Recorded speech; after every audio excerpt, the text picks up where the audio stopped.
So ayun na nga guys, for today's video, ayan po ay matin kami ng kasal ngayon. Hindi muna ako maglalaba ngayon, di ba Sabado ngayon? Kaya ayan, magatin muna tayo ng kasal kasi inimbitahan kami ng aming kumare. Ayan si Bani at saka Samantha. Tsaka ayan, busy sila. Busy rin kami sa pagkuha ng mga video at saka picture. O diba? Ayan, nagsisimula na nga guys. Tamang-tama lang pagdating talaga namin dito guys. Magsimula agad yung yung kasalan. Kaya ayan. Ayan. Charing. Hindi ba sakto lang yung pagdating namin dito? Kala namin talaga guys is tapos na. Ay hindi pa pala. Ayan, sakto lang talaga yung pagdating namin. At saka hindi naman masyado maraming tao. Kunti lang yung tao. Pero kanina baka mamaya is dadami din yung tao mamaya.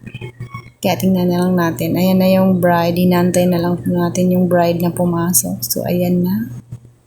Yung ating bride. Ayan. Beautiful and white. Hindi mo. Kapatid siya ng aming kumare. Kaya kami naimbitahan sa kasalang ito. O, diba? Ayan. Support talaga tayo sa ating kumare. Para minsan naman is pag tayo rin is may occasion tapos maimbitahan din natin sila, syempre support din sila sa atin, di ba? Ganun lang yan. Ayan na yung mga extra na magaganda, extra di ba? May remembrance kami na kaming apat is nagkakasama ngayong kasalang ito. Nakapag-banding din kami kasi matagal na rin kami guys hindi nakapag-banding ng aking mga kumare. Busy kami sa mga sarili naming mga buhay-buhay araw-araw, o diba? Ngayong araw na ito is nakapag-banding gihap kami. So ayan na nga. Diyan na kami sa reception at saka ayan kainan na. Good term na yan, Samantha. Good term na yan. Nagantay lang kami guys kasi marami pa nakapila. Mamaya na kami pipila. Kasi kundi lang naman yung tao. Ayan, picture, video, o diba? Para may remembrance naman tayo sa pagpunta namin dito sa Bagakay pala ito guys. Dito kami sa Bagakay. Ayan. Tsaka ayan, nakapila na nga kami. Ayan na yung kinuha kong pagkain. Ulam lang lahat yung ating kinain. Ayan. Tapos yung dessert, syempre titikim din ako ng dessert. Para hindi naman tayo malugi. Sa kasalang ito, tikim-tikim lang, kunti-kunti lang guys, yung tikim-tikim natin, di ba? Tapos bukas is bumalik ka ulit ng pag-low carb mo kung gusto mong bumalik.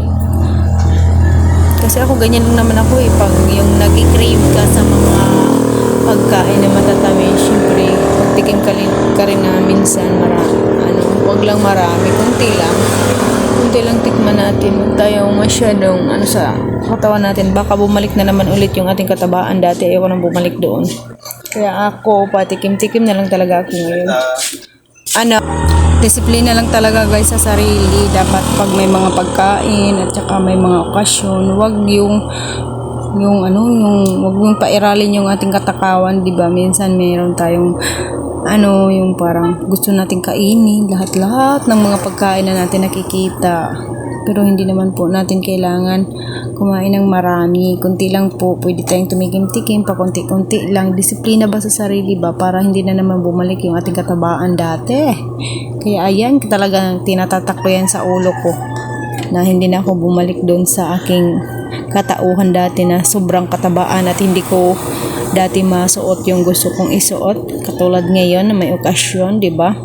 Yan, nahihirapan ka kung ano yung gusto mong suotin kasi lahat ng mga damit mo is nagsikipan na. Ngayon, hindi na ako nahihirapan kahit anong gusto kong suotin sa sarili ko. Nasusuot ko talaga siya. O, di ba? O, diba guys, ang ganda ng aming pag-picture taking. Siyempre, nagpa-picture din kami sa bride para hindi naman lugi yung pagpunta natin dito. O, diba? Marami kaming picture dito para may remembrance din kami. O, diba? Pagpunta na tayo mga ganitong kasalan, hindi natin yan makakalimutan yung ating mga remembrance picture sa bride at saka sa groom para naman po is meron tayong maalala na pumunta tayo dito sa Bagakay at So, ayan, hanggang dyan na lang po ng ating video ngayon for today's video. Ayan, maraming salamat po sa inyo at saka maraming salamat din sa nag-imbita sa aming kumare. Thank you!